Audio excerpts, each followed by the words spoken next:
Dan dialah yang telah menciptakan 7 langit berlapis-lapis. Kamu tidak akan melihat pada penciptaan Tuhan yang Maha Pengasih ketidakseimbangan sedikit pun. Maka lihatlah sekali lagi, adakah kamu melihat sesuatu celah yang tidak baik? Kemudian lihatlah sekali lagi dan sekali lagi untuk mencari celah dalam ciptaan Allah. Niscaya pandanganmu akan kembali kepadamu dengan kecewa dan dalam keadaan letih. Sungguh kami benar-benar telah menghiasi langit dunia dengan bintang-bintang,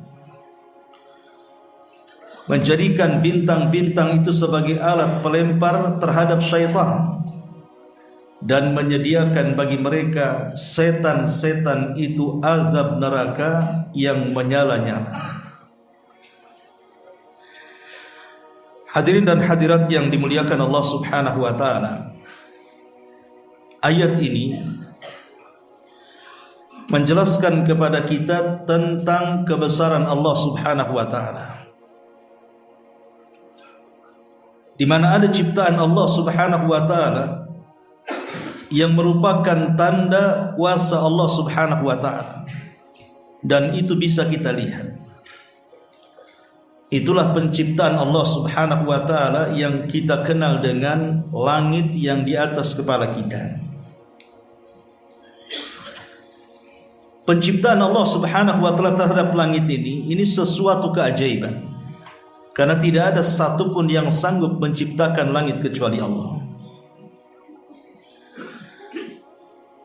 Yang lebih hebatnya adalah Allah Subhanahu wa taala mampu menciptakan langit dan menata langit sedemikian rupa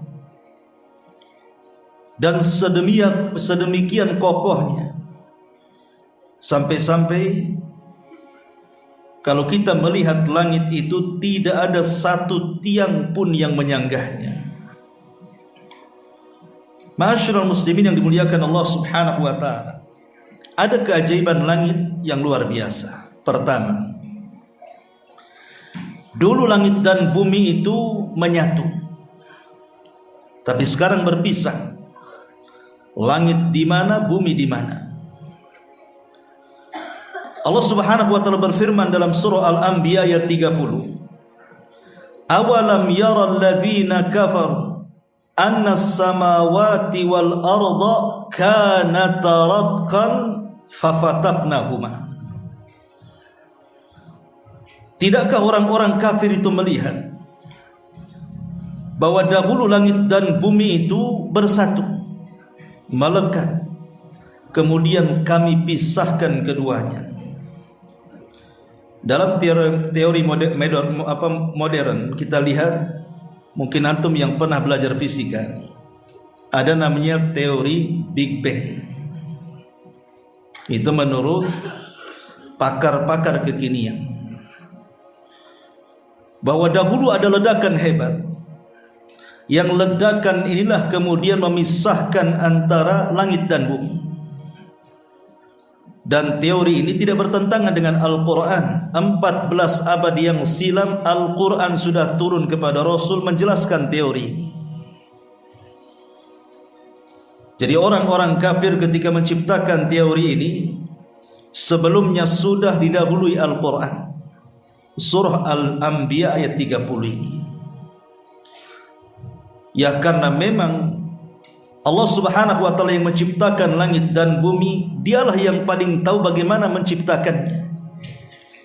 Karena saat Allah Subhanahu wa taala menciptakan langit dan bumi itu, tidak ada yang tahu kecuali Dia saja. Lah salah satunya Allah Subhanahu wa taala mengatakan, awalam yaral ladzina kafaru annas samawati wal arda kanata ratqan fafataqnahuma. Tidakkah melihat orang-orang kafir itu bagaimana dahulu langit dan bumi ini melekat kemudian dipisahkan? Ma'asyiral muslimin yang dimuliakan Allah Subhanahu wa taala, kenapa dipisahkan? Karena langit itu akan menjadi atap bagi bumi yang kita pijak. Jadi langit itu menjadi atap kita. Makanya Allah Subhanahu wa taala menyuruh kita untuk merenungkan ciptaan langit dan bumi ini. Allah Subhanahu wa taala mengatakan dalam surah Al-Imran ayat 190 sampai 191. Inna fi khalqis samawati wal ardh wa ikhtilafil laili wan nahar la ayatin liulil albab alladzina yadhkuruna Allaha qiyaman wa qu'udan wa 'ala junubihim wa yatafakkaruna fi khalqis samawati wal ardh rabbana ma khalaqta hadza batilan subhanaka faqina adzabannar.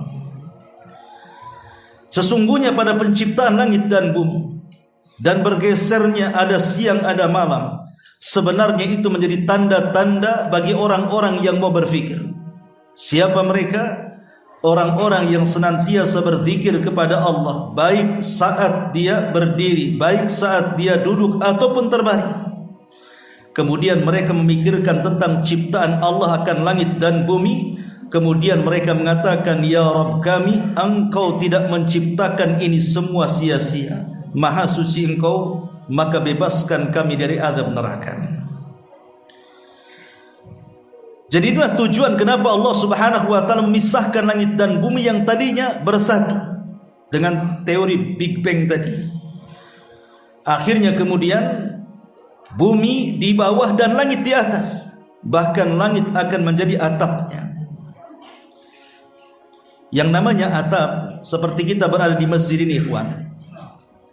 Lantai 2 ini tidak mungkin ada kecuali ada tiang yang menyanggahnya. Coba kalau tiang-tiang ini dirobohkan, apa yang terjadi dengan atap? Pasti ikut roboh. Berbeda dengan langit, dia bisa ngambang. Siapa yang membuat langit ngambang? Padahal langit itu bukan awan yang kita lihat. Langit itu berbentuk bangunan. Yang namanya sebuah bangunan harus ada penyanggahnya. Tapi mana penyanggahnya?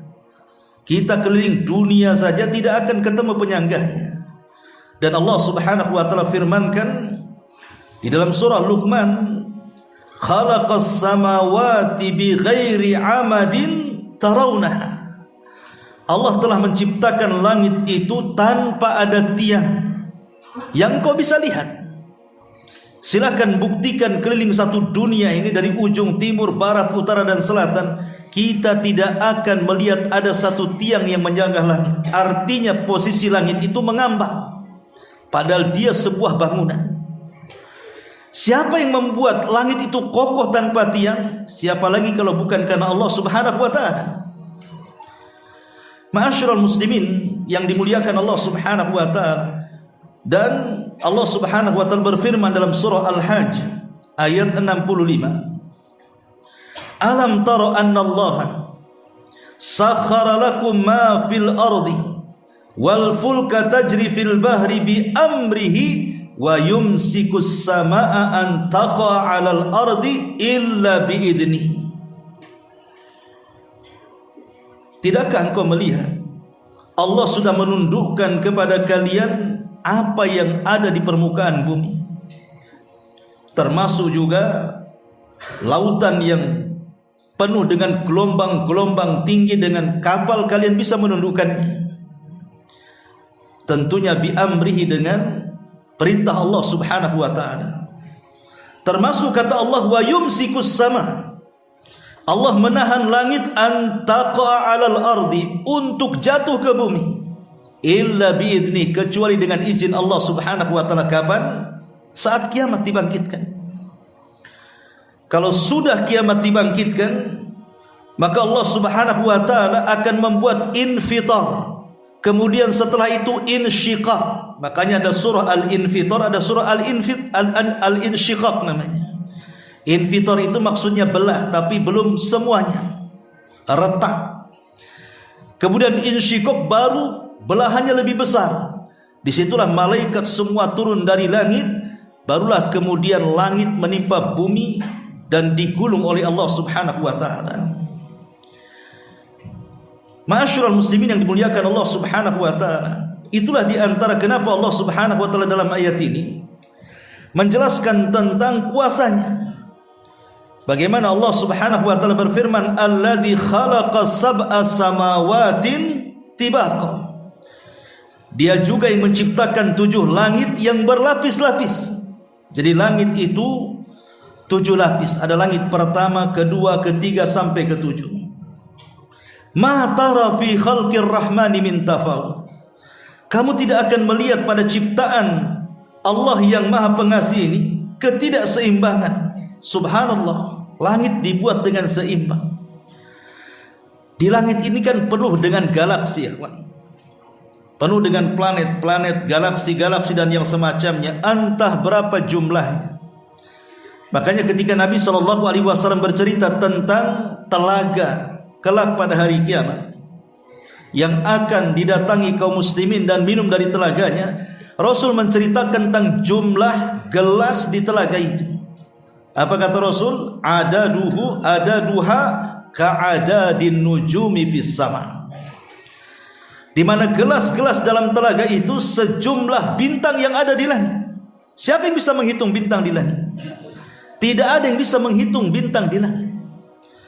Tapi kenapa bintang yang begitu banyak, bahkan ada bintang itu yang besarnya melebihi bumi mungkin ratusan bahkan ribuan kali lipat. Tidak ada yang bertabrakan satu dengan yang lainnya. Siapa yang mengatur ini semua kalau bukan karena Allah Subhanahu wa taala? Ketika para ulama tafsir memberikan catatan pada ayat kursi bahwa Allah Subhanahu wa taala itu la ta'khuduhu sinatun wala naum. Allah tidak akan tersentuh dengan kantuk apalagi tidur. Ada kisah Israiliyat yang masyhur yang dicatat oleh ahli tafsir. Walaupun kisah Israiliyat tentu tidak bisa kita jadikan pegangan karena kita sudah punya Al-Quran dan Sunnah. Tetapi Nabi SAW mengatakan, hadithu an Bani Israel wala haraj. Tidak mengapa ceritakan tentang Bani Israel, tentang kisah-kisah Israiliyat selama tidak bertentangan dengan Al-Quran dan Sunnah. Jadi Nabi Musa alaihi salatu wassalam pernah bertanya kepada malaikat Jibril, apakah Allah Subhanahu wa taala itu mengantuk? Apakah Allah itu bisa tidur? Maka kemudian Allah Subhanahu wa taala memerintahkan Jibril untuk membawakan 2 bejana dan diletakkan di kedua tangan Nabi Musa sambil berdiri. Jadi Nabi Musa disuruh seperti ini, kemudian diletakkan bejana di sini, letakkan bejana di sini, kemudian diisi air. Disuruh begini dalam kondisi berdiri. Nabi Musa tidak paham awalnya. Kemudian Jibril memerintahkan, wahai Musa, peganglah seperti itu. Kata Musa, sampai kapan? Sampai kau paham. Akhirnya Musa pun lama memegang bejana seperti ini. Akhirnya dia ngantuk. Ketika dia mengantuk, dia kaget karena bejananya jatuh di salah satu tangannya, kemudian pecah, tinggal satu. Kemudian Musa pun tidak tahan menahan ngantuk, akhirnya tidur, jatuhlah bejana yang kedua. Kemudian Jibril alaihi salam mengatakan, ya Musa, kalau seandainya Allah tersentuh dengan kantuk dan tidur, maka semua galaksi dan planet yang ada di langit seperti itulah yang akan terjadi. Pasti akan bertubrukan satu dengan yang lainnya. Pasti akan berjatuhan satu dengan yang lainnya. Kalau Allah sempat ngantuk, kayak seandainya antum tidur, kemudian nyetir, ngantuk sajalah, ngantuk berat ketika nyetir, nabrak nggak tuh? Saya pastikan bangun ditanya mungkar nakir, ya, langsung kecelakaan. Orang tidur tidur dia nyetir, apa enggak guling-guling dia. Lah itu logika, seandainya seorang yang ngantuk saja dia mengendarai sesuatu, apa enggak kecelakaan? Lah bagaimana Allah Subhanahu wa taala kalau sampai dia ngantuk apalagi tertidur, apa enggak tabrakan satu planet dengan yang lainnya? Kiamatlah dunia ini. Tapi Allah Subhanahu wa taala ma tara fi khalqir rahmani min tafawut. Jadi ciptaan Ar-Rahman yang Maha Pengasih itu betul-betul terdapat keseimbangan, tidak ada yang bertubrukan satu dengan yang lainnya. Ma'asyiral muslimin yang dimuliakan Allah Azza wa Jalla, berbeda dengan manusia. Contoh umpamanya pesawat di atas langit. Jalan yang paling lebar itu langit. Tapi ada juga kecelakaan tabrakan pesawat itu. Pada jalan selebar-lebarnya loh ya. Ya karena pesawat yang menciptakan bukan Allah. Kalau Allah Subhanahu wa taala menciptakan, tidak mungkin tabrakan. Karena Allah kalau menciptakan sesuatu pasti akan ada keseimbangan di situ. Sebagaimana ayat ini. Kalau tidak percaya, Allah mengatakan farji'il basar hal tara min futur. Cobalah kau lihat ke langit sana. Adakah kamu lihat ada celah di mana langit itu ada cacat ketika Allah Subhanahu wa taala menciptakan? Tidak ada, semua seimbang. Bahkan Allah juga kemudian mentahdid lagi, memberikan dorongan lagi, tsummarji'il basara karrataini. Kemudian lihat sekali lagi, kalau perlu lihat sekali lagi kata Allah. Yang qalib ilaikal basar khasian wa huwa hasir. Niscaya pandanganmu akan kembali kepadamu dengan sangat kecewa dan letih, karena tidak akan didapati celah untuk mencela Allah dalam menciptakan makhluk-makhluknya. Ma'asyiral muslimin wal muslimat rahimani wa rahimakumullah. Lebih-lebih Allah Subhanahu wa taala ini ketika menciptakan langit bukan hanya menciptakan begitu saja, tapi Allah Subhanahu wa taala juga menghiasi langit itu dengan hiasan-hiasan yang sangat indah sekali.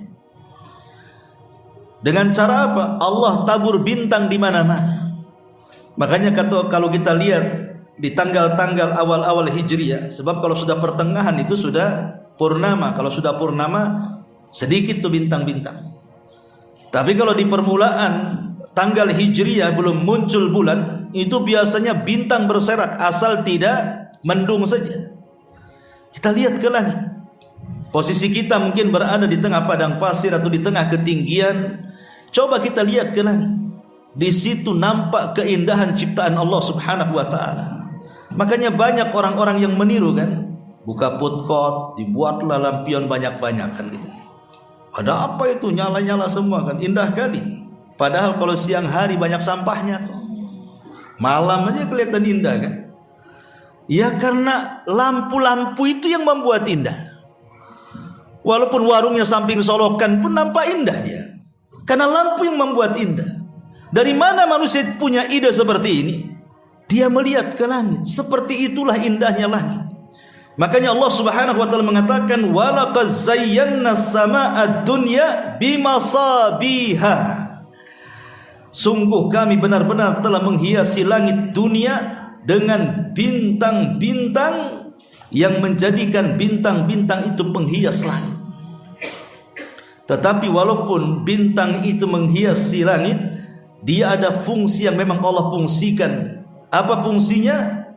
وَجَعَلْنَاهَا رُجُومًا لِلشَّيَاطِينِ وَأَعْتَدْنَا لَهُمْ عَذَابَ السَّعِيرِ. Di mana bintang-bintang itu terkadang Allah fungsikan untuk melempar setan. Jadi untuk senjata Allah Subhanahu wa taala sebagai tentara Allah untuk melempari setan yang berusaha naik ke langit dan hendak mencuri dengar apa yang dikatakan para malaikat yang ada di langit dunia. Ma'asyiral muslimin yang dimuliakan Allah Subhanahu wa taala, lebih ajaibnya lagi. Tentu kalau kita cerita langit ikhwan, ini cerita sesuatu yang gaib. Harus berdasarkan nas dari Al-Quran dan sunnah Nabi SAW. Karena belum ada orang yang sampai ke langit masalahnya. Maksudnya orang biasa ya, bukan para nabi. Oh ada ustadz dulu katanya. Ada orang yang pernah ke langit, namanya Neil Armstrong. Itu pernah ke bulan. Percaya nggak antum Neil Armstrong ke bulan? Ya. Ikhwatu fiddin, muliakan Allah Azza wa Jalla. Kalau antum hari-hari ke matahari ada kan?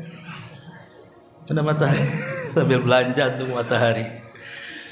Bulan ini ikhwan, posisinya di mana? Apakah bulan itu posisinya di atas langit? Ataukah bulan itu posisinya di bawah langit? Kalau bulan posisinya di atas langit, saya bersumpah Neil Armstrong tidak pernah ke bulan. Wallahi Neil Armstrong tidak akan pernah ke bulan. Berarti cerita ke bulan itu dusta 100%. Kalau posisi bulan itu di atas langit. Tapi kalau seandainya posisi bulan itu di bawah langit, mungkin Neil Armstrong sampai ke bulan. Kenapa demikian? Karena seandainya bulan itu di atas langit, lah langit itu berbentuk bangunan. Tidak bisa ditembus siapapun kecuali lewat pintu. Makanya Allah Subhanahu wa taala mengatakan wa futihatis sama fakanat abwaba. Langit itu punya pintu. Jadi kalau Neil Armstrong mau ke bulan, dia harus lewat pintunya. Dan pintu langit itu ada penjaganya. Sebagaimana ketika Jibril membawa Rasulullah dalam peristiwa Isra Mi'raj, Jibril tidak langsung naik, tapi dia izin dan mengatakan kepada malaikat penjaga pintu langit, Assalamualaikum. Kata penjaga pintu langit, Waalaikumsalam, man, siapa kamu? Kata Jibril, saya Jibril. Kemudian kata penjaga langit, Waman ma'aka, siapa yang bersamamu? Kata Jibril, Muhammad. Kata penjaga pintu langit mengatakan, awaqad uhiya ilaihi, sudahkah diperintahkan dia nangit? Kata Jibril, sudah. Maka dibukalah pintu langit. Kira-kira Neil Armstrong izin enggak tuh? Assalamualaikum. Waalaikumsalam. Siapa? Neil Armstrong. Sudah izin masuk ke langit? Tak tahu aku, katanya. Mustahil. Neil Armstrong tidak akan diizinkan naik ke langit. Kenapa? Karena Neil Armstrong orang kafir. Dan orang kafir selamanya tidak akan mampu naik ke langit. Mana ayatnya? Allah mengatakan dalam Al-Quran, La tufattahu lahum abwabus sama wa la yadkhulunal jannah hatta yalijal jamalu fis samil khiyat. Tidak mungkin orang-orang kafir itu dibukakan pintu langit selamanya kepada mereka, dan mereka akan dimasukkan ke dalam neraka sampai ada cerita unta masuk ke liang jarum. Jadi mustahil Neil Armstrong bisa naik ke bulan kalau bulan posisinya di atas langit, karena dia orang kafir. Tetapi kalau bulan itu di bawah langit, ya mungkin karena bebas, tidak ada pintu-pintu yang harus dilewati. Tetapi pertanyaannya berapa persen kira-kira kepercayaan kita Neil Armstrong sampai ke bulan itu? Berapa persen? Karena ada sebagian para ulama seperti Al-Imam Asy-Syinkiti dalam kitab tafsirnya Adwa'il Bayan meragukan. Kemudian menukilkan firman Allah Subhanahu wa taala surah Ar-Rahman, Ya ma'syaral jinni wal insi in istata'tum an tanfudhu min aqtaris sama'i wal ardi fanfudhu la tanfudhuna illa bisultan. Wahai kalangan jin, ya ma'syaral jin, wahai kalangan manusia, kalau kalian hendak menembus ke langit, tembuslah kalian kalau bisa, kecuali dengan kuasa Allah. Makanya Rasul bisa naik ke langit karena kuasa Allah. Kalau tidak diberikan kekuasaan oleh Allah Subhanahu wa taala, tidak mungkin orang sampai ke sana. Belum lagi kemudian teori-teori macam mana mendaratnya, di sana kan tidak ada bandara. Kemudian belum lagi katanya pesawatnya itu ada beberapa pesawat, lepas satu kemudian lepas lagi. Macam mana mendaratnya? Isi bensinnya di mana? Kemudian pulangnya macam mana? Banyak pertanyaan. Apalagi ketika menancapkan bendera tiba-tiba berkibar-kibar, bukan di sana kedap oksigen, tidak ada angin, kenapa berkibar-kibar pula? Ada yang mengatakan itu Hollywood, macam-macam kan gitu. Ya ada yang percaya, ada yang tidak, itu ceritanya orang-orang cerdas lah ya kan. Para penemu, mungkin orang-orang NASA sana, kita tidak paham, tidak sampai ke sana.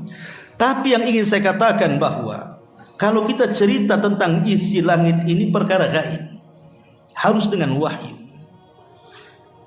Seperti mamanya Nabi Shallallahu Alaihi Wasallam dalam peristiwa Isra Mi'raj, bagaimana beliau menyingkap isi daripada langit. Ya kita yakin karena Rasul yang mengatakannya. Dan Nabi SAW tidak mungkin mengucapkan dengan hawa nafsunya, pasti diucapkan wahyu yang diwahyukan kepadanya kan itu. Dan dia melihat dengan kedua matanya dan bersabda atas wahyu yang diwahyukan kepadanya, sehingga apapun yang diceritakan Rasul, apakah masuk di akal atau tidak masuk di akal, maka kita wajib mengatakan sami'na wa ata'na. Seperti mamanya Nabi menceritakan di langit pertama itu ada namanya Baitul Uzza. Apa Baitul Uzza itu? Baitul Uzza itu tempat penyimpanan Al-Quran. Ketika Allah Subhanahu wa taala mengatakan inna anzalnahu fi lailatul qadar, sesungguhnya kami turunkan Al-Qur'an di malam Lailatul Qadar. Apa maksudnya di sini? Ada yang mengatakan maksudnya ketika Allah turunkan lewat malaikat Jibril Al-Qur'an yang di Lauhil Mahfuz itu diletakkan di Baitul Uzza di langit pertama. Kapan? Pada malam Lailatul Qadar. Baru setelah itu Al-Quran turun angsur per angsur, ayat per ayat ke bumi kepada Nabi SAW, dan itu terjadi di bulan Ramadan. Dan ayat yang pertama adalah surah Al-Alaq, Iqra bismi rabbikal ladzi khalaq. Jadi sana ada Baitul Uzza. Ya kita yakinkan Nabi SAW yang menceritakannya. Kemudian dalam peristiwa itu Nabi SAW berjumpa dengan siapa? Dengan Nabi Allah Adam alaihi salatu wassalam. Kemudian Jibril mengatakan salim ala Adam, ucapkan salam kepada Adam. Maka Rasul mengatakan assalamu alaikum ya Adam. Maka Adam mengatakan wa alaikum salam warahmatullahi wabarakatuh. Marhaban bi abdin salihin wa abdin salih. Selamat datang wahai hamba Allah yang saleh dan anakku yang saleh. Nabi SAW berjumpa dengan Adam, dan Adam tinggal di langit pertama. Kemudian naik lagi ke langit kedua. Berapa jarak langit pertama kedua? Dalam riwayat disebutkan dari Abdullah atau dari Abbas ibn Abdul Muttalib radhiyallahu anhu. Dia bercerita, "Kunna julusan ma'a Rasulillah sallallahu alaihi wasallam bil Batha, famarrat sahabatan faqala Rasulullah sallallahu alaihi wasallam atadruna ma hadha? Qala qulna as-sahab. Qala wal muznu. Qulna wal muznu. Qala wal anan. Qala fasakatna." Diriwayatkan dari Abbas ibn Abdul Muttalib radhiyallahu an, beliau berkata, satu ketika kami sedang duduk bersama Nabi sallallahu alaihi wasallam di Batha, maka lewatlah segumpal awan di langit. Kata Rasul, tahukah apa yang menggumpal di langit itu? Maka sahabat mengatakan, itu awan wahai Rasul. Itu awan. Ya. Kemudian beliau berkata, awan disebut juga al-muzan dan anan. Kemudian Nabi SAW mengatakan, hal tadruna kam bainas sama'i wal ardi? Tahukah kalian jarak langit dan bumi itu? Qala, maka Rasul mengatakan, perawi mengatakan, qulna Allah wa rasuluhu a'lam. Kata perawi, para sahabat mengatakan, Allah dan Rasulnya yang tahu. Maka Rasul mengatakan, bainahuma masiratu khamsimi'ati sanatin min kulli sama'in ila sama'in masirata khamsimi'ati sanatin. Kata Nabi SAW, jarak langit dan bumi seperti jarak perjalanan 500 tahun. Jarak antara satu langit ke langit berikutnya juga sama, sejarak 500 tahun. Dan riwayat ini walaupun dilemahkan para ulama, ada athar dari kalangan sahabat seperti Abdullah bin Mas'ud radhiyallahu anhu juga mengatakan seperti itu. Tapi yang jelas bahwa bagaimana jarak yang begitu jauhnya. Dari bumi saja 500 tahun perjalanan ke langit pertama. Dari langit pertama perjalanan juga sama 500 tahun perjalanan. Dan begitu seterusnya sampai ke langit sana, ke langit ketujuh. Ini luar biasa ikhwatu fillah. Bagaimana Allah subhanahu wa ta'ala menciptakan langit berlapis-lapis dengan jarak yang segitu jauh. Siapa yang bisa menembusnya? Tidak ada yang bisa menembusnya kecuali atas kuasa Allah subhanahu wa ta'ala. Ma'asyiral muslimin yang dimuliakan Allah subhanahu wa ta'ala,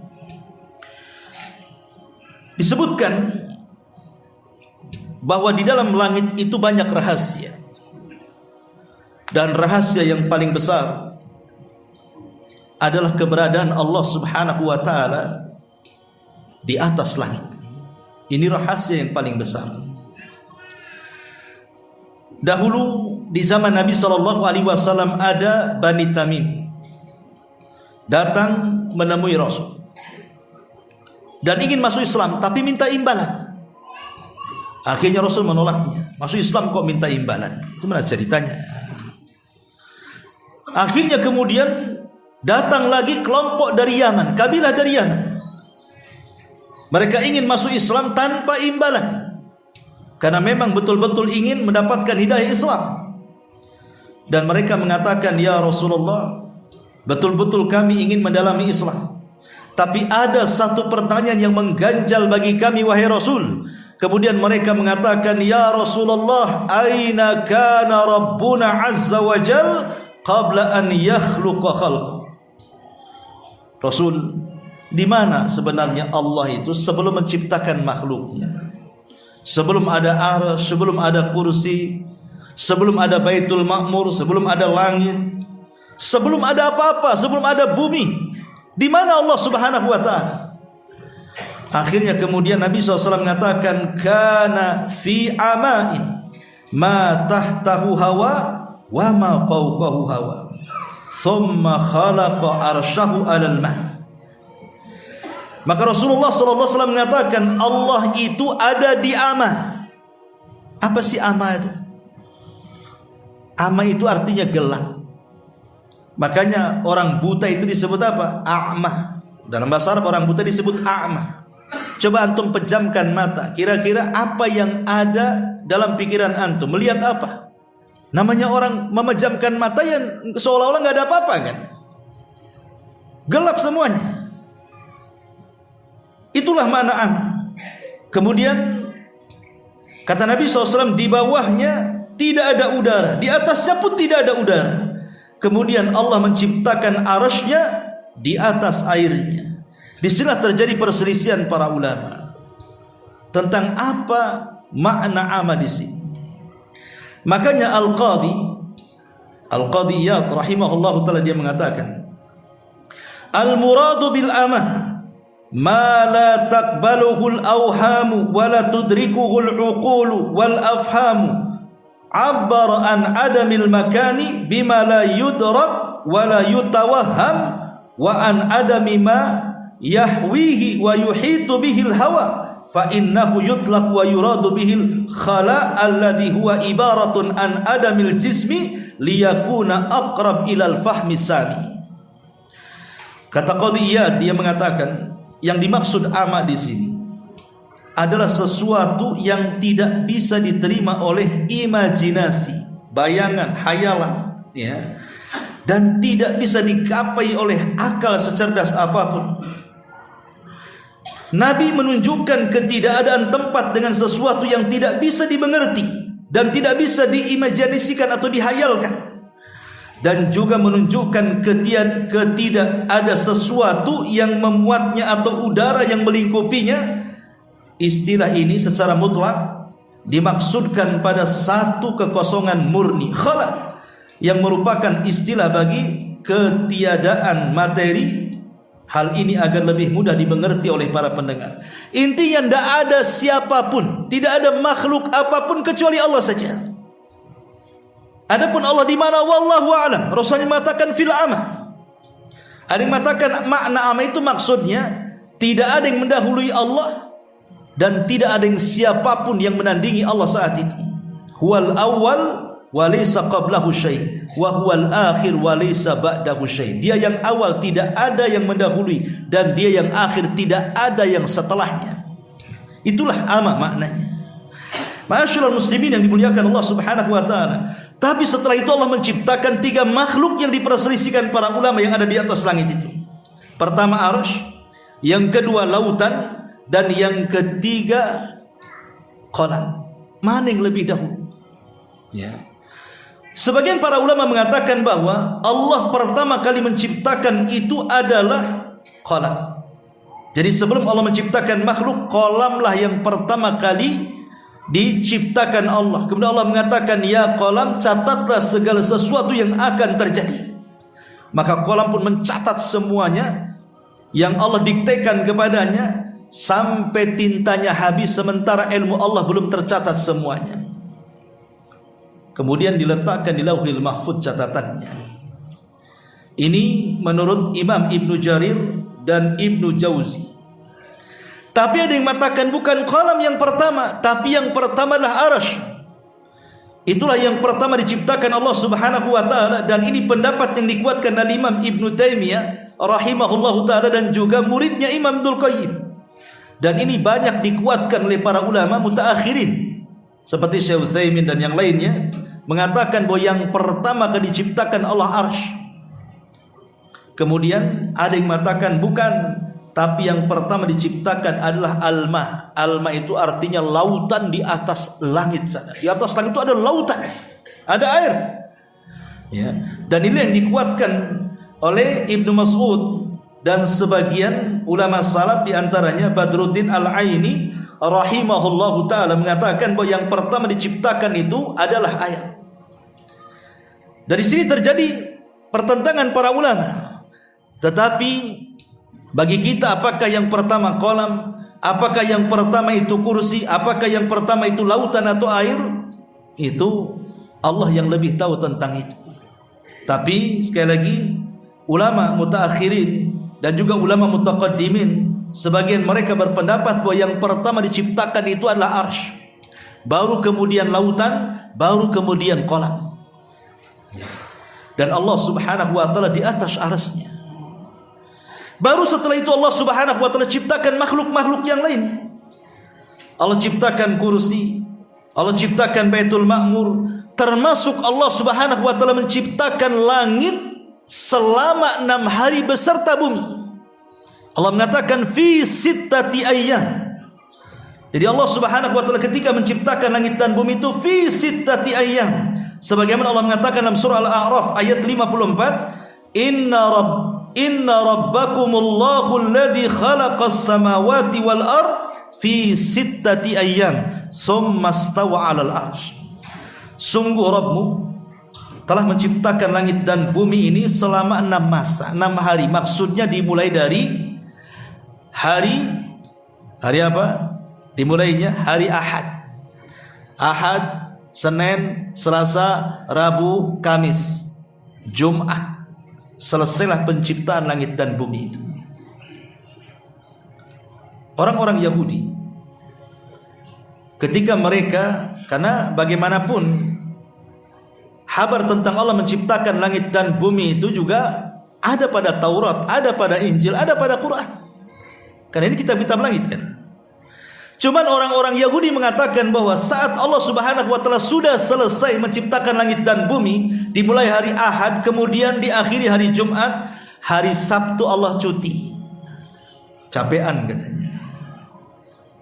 Jadi orang Yahudi menganggap hari Sabtu itu hari cutinya Allah. Makanya mereka menjadikan hari Sabtu itu hari sakral.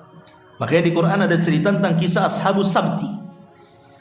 Kisah orang-orang Yahudi yang melanggar di hari Sabtu gara-gara mereka mencari ikan. Ya, karena Sabtu bagi mereka itu hari sakral, itu hari istirahatnya Allah. Maka Allah subhanahu wa ta'ala bantah, ma massahu min lughub. Allah tidak mungkin disentuh dengan kelelahan. Laisa kamitslihi syai'un wa huwas samiul basir. Allah tidak sama dengan makhluknya. Kalau makhluk iyalah habis kerja capek. Tapi Allah subhanahu wa ta'ala tidak tersentuh dengan kelelahan. Ma massana min lughub, kata Allah. Kami tidak pernah disentuh dengan kelelahan. Macam mana orang-orang Yahudi mengatakan seperti itu? Ma'asyiral muslimin yang dimuliakan Allah azza wa jalla. Lain pula dengan Nasrani. Nasrani justru menganggap hari sakral mereka hari Ahad, karena itu hari awal penciptaan. Padahal kedua agama ini sudah Allah pilihkan hari Jumat, tapi kedua agama ini menolak. Ketika Allah anugerahkan hari Jumat kepada kaum muslimin, maka umat Islam menerimanya dengan tangan terbuka. Makanya Jumat hari sakral kita kaum muslimin, Sabtu hari sakralnya orang-orang Yahudi, dan Ahad hari sakralnya orang-orang Nasrani. Ya. Ma'asyiral muslimin yang dimuliakan Allah subhanahu wa ta'ala. Lah langit sendiri ikhwatu fiddin, itu tempat para malaikat. Jadi langit sendiri adalah tempat para malaikat. Malaikat itu semua ada di langit. Adapun dia ke bumi itu sebagai tugas saja. Makanya Nabi SAW ketika peristiwa Isra Mi'raj itu mengatakan attatis sama wa kana attatis sama, dan langit itu pernah bergemuruh dan bergoncang. Wa huqqalaha an ta'id, dan sudah berhak langit untuk itu karena takut kepada Allah subhanahu wa ta'ala.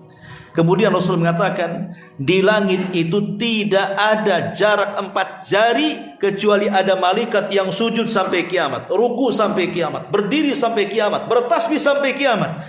Bayangkan kalau setiap 4 jari ada malaikat, sementara langit itu seluas-luasnya. Bahkan Nabi SAW mengatakan kalau langit itu dibandingkan dengan bumi, Anda ambil cincin, letakkan di padang pasir. Maka cincin itu bumi, cincin itu buminya, padang pasir itu langitnya. Sementara Rasul mengatakan setiap 4 jari ada para malaikat. Siapa yang bisa menghitung para malaikat jumlahnya, ikhwan? Makanya Allah mengatakan wa ma ya'lamu junuda rabbika illahu. Tidak ada yang tahu jumlah para malaikat kecuali Allah Subhanahu wa taala. Lah para malaikat itu semua tinggal di langit. Makanya wajar di langit itu tidak ada maksiat. Di langit itu tidak ada maksiat. Di langit itu tidak ada orang yang judol, tidak ada. Malaikat judi online gitu. Di langit tidak ada orang mabok, tidak ada. Narkoba, trek-trekan, malaikat trek-trekan. Nggak ada di langit itu. Wa yaf'aluna ma yu'marun. Semua yang dilakukan malaikat itu atas dasar perintah Allah. Karena mereka tidak diberikan hawa nafsu. Kemaksiatan di langit itu terjadi hanya 2 kali saja. Jadi di langit itu pernah ada maksiat, tapi cuma 2 kali. Pertama maksiatnya siapa? Iblis. Dia tidak mau sujud kepada Adam. Di mana? Di langit. Yang kedua maksiat Adam sendiri. Ketika disuruh oleh Allah Subhanahu wa taala wala taqraba hadhihi syajarah, jangan kau dekat-dekat pohon kayu ini wahai Adam. Didekati pula, dipegang, temakan pula. Ada kisah Israiliyat, Adam baru sadar setelah buah larangan itu ada di tenggorokannya, kesedak dia, mau dimuntahkan tak bisa, maka jadilah benjol di sini. Antum ada laki-laki benjolan di sini? Nah, tapi Hawa berhasil masuk ke perut dia. Makanya perempuan nggak ada benjolan kayak laki-laki gini. Ini kisah Israiliyat ya. Ya, tapi ada benarnya juga kan gitu. Laki-laki memang ada benjolannya di sini kan. Perempuan nggak ada karena berhasil masuk ke perut. Tapi dengan sebab itulah akhirnya menjadikan wanita itu mengeluarkan darah haid gara-gara itu. Itu kisah Israiliyat ya. Tapi yang jelas bahwa di langit tidak ada maksiat kecuali 2 kali. Dari sini ada kaidah beda dengan di bumi kan. Kalau di bumi kan maksiat aja banyak di mana-mana. Kalau di langit tidak ada maksiat. Di bumi itu yang ibadah sedikit, yang maksiat banyak. Sehingga muncullah sebuah kaidah para ulama. Allahu yuta illa biidni.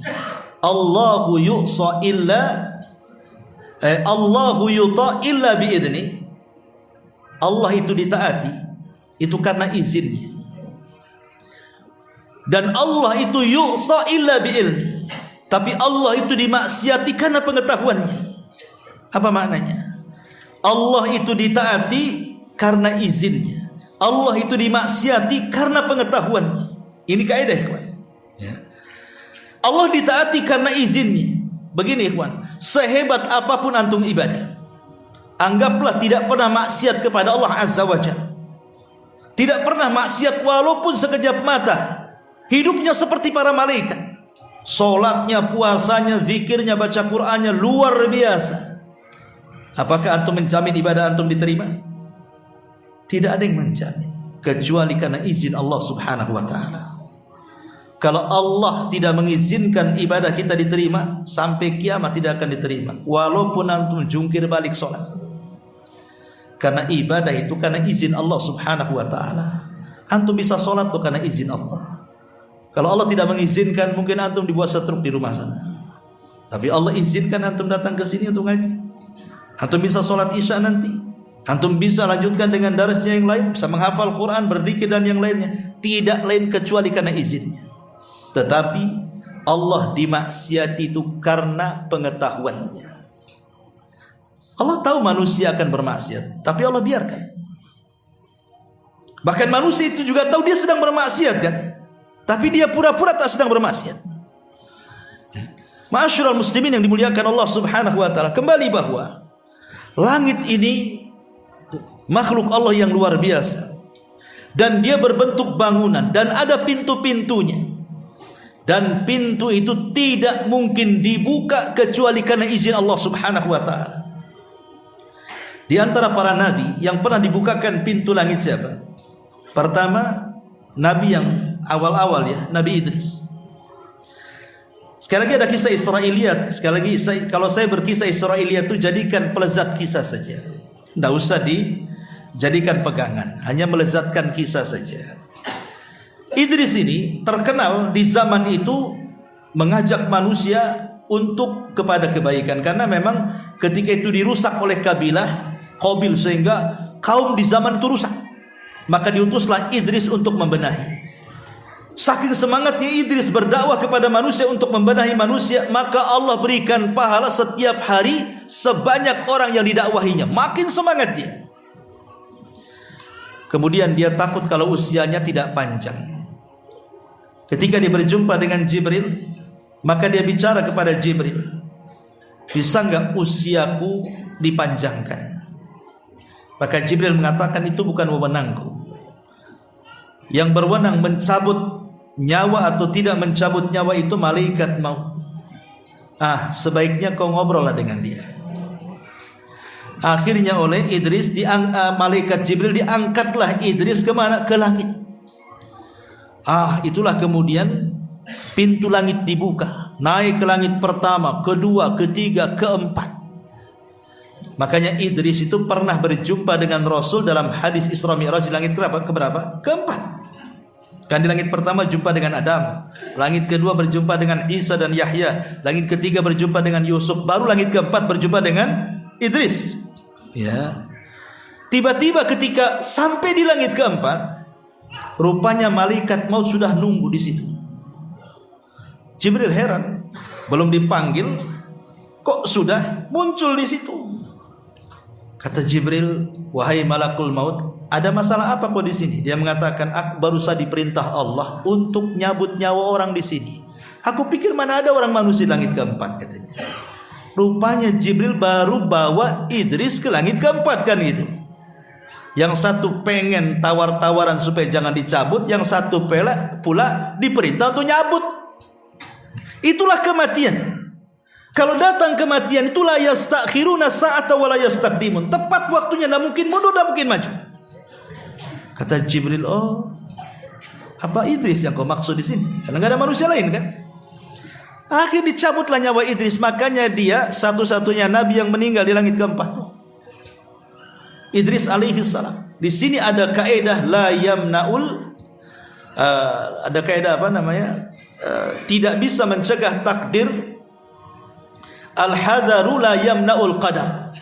Al-hadaru la yamna'ul qadar.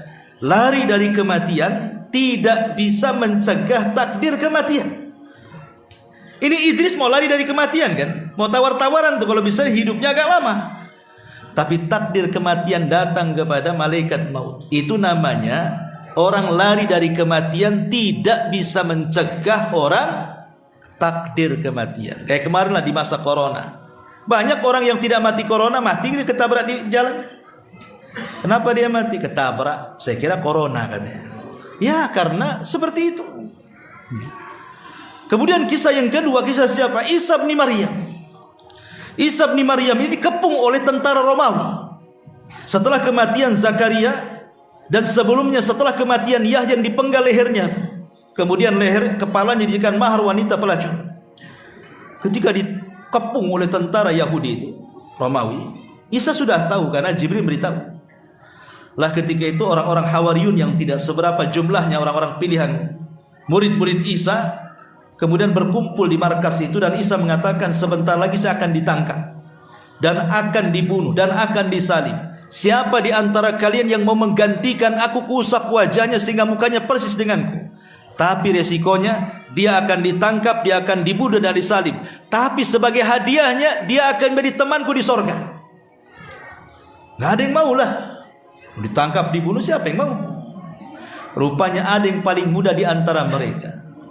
Syekh Shalih Fauzan hafizahullah ta'ala mengatakan bahwa inilah kerancuan pemahaman orang Nasrani. Mereka menganggap bahwa yang diserupakan itu yang berkhianat kepada Isa. Boleh mengatakan tidak. Tidak ada yang berkhianat di sini. Yang diserupakan dengan Isa itu muridnya sendiri. Kata Syekh Shalih Fauzan hafizahullah ta'ala. Muridnya sendiri yang diserupakan.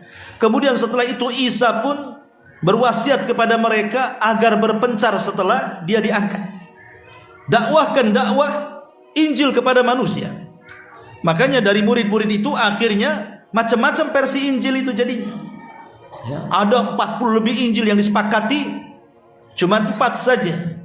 Yang 2 itu ditulis oleh muridnya Isa gitu ya. Yang 2 ditulis oleh murid daripada muridnya Isa. Itu yang disepakati itu. Makanya Injil itu banyak versi satu dengan yang lainnya. Tapi yang ingin saya katakan bahwa akhirnya Isa pun naik ke langit birruhi wal jasad, dengan ruh dan jasadnya, dan Allah tempatkan di langit kedua, dan Rasul pernah berjumpa dalam peristiwa Mi'raj birruhi wal jasad, dengan ruh dan jasadnya. Karena belum mati. Lain dengan Yahya sudah mati, ruhnya saja kan gitu. Tapi kalau Isa belum meninggal sampai hari ini, dan akan muncul nanti di akhir zaman dengan turun untuk pertama membunuh Dajjal, yang kedua akan mematahkan salib, membunuh babi, dan akan menegakkan keadilan berdasarkan hadis yang sahih. Tapi ketika Isa naik ke langit, dibukakan pintu langit kan. Kemudian Nabi yang ketiga Rasul kita Muhammad sallallahu alaihi wasallam dalam peristiwa Mi'raj itu sendiri, dibukakan pintu langit kepada dia kan. Sehingga di langit pertama berjumpa dengan Adam, di langit kedua berjumpa dengan Isa dan Yahya, di langit ketiga berjumpa dengan Yusuf, di langit keempat berjumpa dengan Idris, di langit kelima berjumpa dengan Harun, di langit keenam berjumpa dengan Musa, di langit ketujuh berjumpa dengan Ibrahim, sampai ke Sidratil Muntaha. Nabi kita Muhammad sallallahu alaihi wasallam itu juga yang dibukakan langit. Maksudnya dengan ruh dan jasadnya. Seperti kita ini ruh dengan jasad ini. Ya, adapun para nabi yang meninggal ya jelas dibukakan pintu langit, tapi kan ruhnya saja, jasad mereka di bumi. Ma'asyiral muslimin yang dimuliakan Allah Azza wa Jalla, bukan para nabi, bahkan ruh-ruhnya orang yang beriman saat kematian akan dibukakan bagi mereka pintu langit. Sebagaimana hadis Bara bin Azib yang sudah saya sampaikan, bagaimana Allah Subhanahu wa taala menceritakan ruhnya seorang mukmin yang meninggal dunia, kemudian dimasukkan ke kain kafan dari sorga, kemudian diangkat oleh malaikat ke langit. Kemudian diketukkanlah pintu langit, maka dia pun menembus langit pertama sampai ke 7, sampai berjumpa dengan Allah. Dan Allah katakan, kembalikan ke bumi rohnya, satukan lagi dengan jasadnya, tapi catatan amalnya letakkan fil 'iliyyin.